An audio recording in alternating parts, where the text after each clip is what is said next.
Welcome to NAILBA's ID Network. I'm your host, Katie Falinger, and here on the ID video channel, you'll see exclusive interviews from changemakers and key voices within independent brokerage distribution.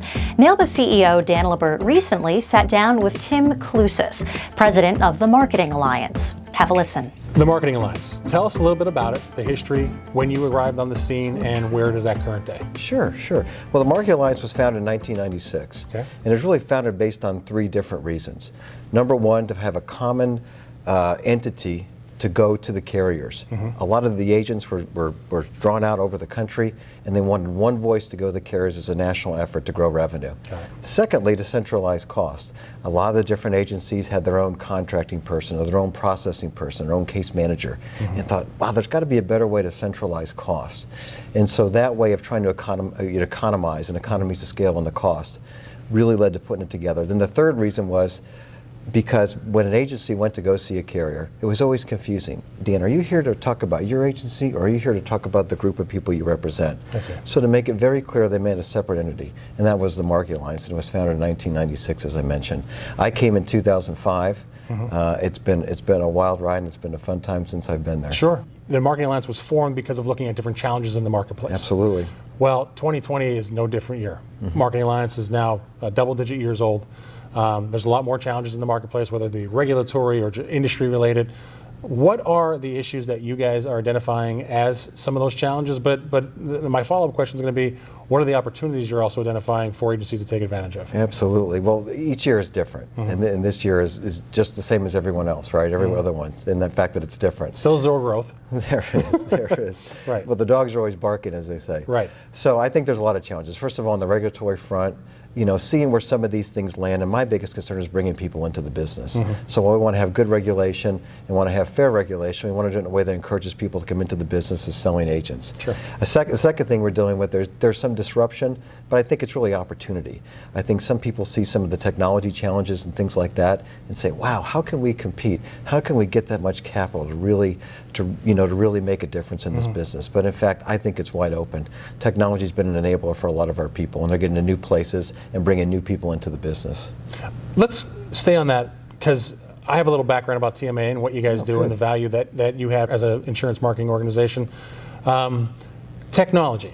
So what are some of the opportunities that TMA offers its members? So my bigger question is, what makes TMA attractive to other agencies out there looking for maybe a new IMO or their first IMO? But at the same time, what are some of the benefits of TMA that are being utilized to address these challenges that are opportunities? So Dan, I think if you were to ask people who just joined TMA what they found and maybe what the most appealing part was, I think it's the multiple ways that they can interface with the organization. So here's what I mean by that. As an example, each agency has carriers, and they have a few favorites and maybe ones that they're trying to build up. So some of the ones that they're trying to build up, we have a processing center. They can send those applications. So their case managers can focus on some of their key relationships, and they can incubate other ones in almost like a farm club, if you use the baseball analogy, where we can process those applications for them. We also have a way they can have an annuity center. We give them their 1-800 number, and our people talk to their agents on the phone as their annuity center. That's great. It's just another way that they can extend their agency without having to invest the capital. Got it. And then our latest project has been around our call center with drop tickets and things like that. And so what that is that lets an agent focus on the selling process and leave a lot of the administrative part to us. And they could do it with the confidence that they would want to expose their client to somebody who knows the business, who can go back to them if there's a problem and make it work. Exciting because it's doing a lot of it's offloading a lot of the overhead that an agency may have, or their concerns about being a business owner, and the investment they're making as far as TMA, they're getting those services back. Absolutely. Those people are hard-headed entrepreneurs. We know them, right? Many of them are longtime members of NAILBA. Right. Many of them are past chairs of NAILBA. TMA has a presence at the NAILBA Annual Meeting every year. Lots of your agencies show up.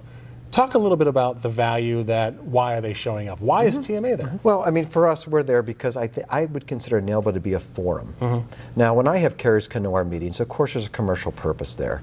And of course, there's some carriers we do a lot of business with, some we don't do as much with, that all we want to do more with. But at NAILBA, it's a place they can all come together. I think NAILBA plays a unique role in that NAILBA could bring issues to the forefront and have people explain them. As an example, one of the things in our business recently has been cost of insurance increases and things like that. NAILBA is a perfect forum for a carrier to come and talk about their business and provide transparency. if I do it at my meeting, Dan, there's a commercial interest there. Right. When you do it at the NAILBA meeting, it's about transparency and being open and for the good of the business. I may create a commercial purpose there as well.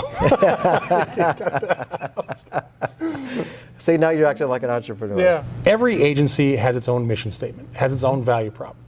They know what works for them. But for an agency to come to TMA, what does a relationship look like with an agency coming to TMA?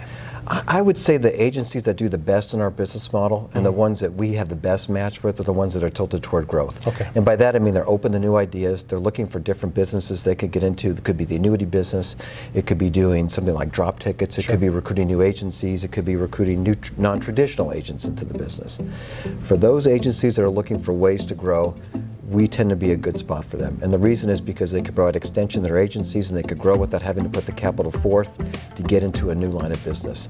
And we could provide that for them. Great. And then when they grow that line of business and they're successful in it, they can always take it back or put it inside their own agency and realize their own economies of scale. Great. Thanks, Tim. Keep an eye out for new videos in the ID Network every week at nailba.org. And make sure you follow NAILBA on social media. We've linked all the places you can find us below. Also, mark your calendars for NAILBA 39. Our next annual meeting happens November 18th through the 20th in Hollywood, Florida. Those details are also linked below.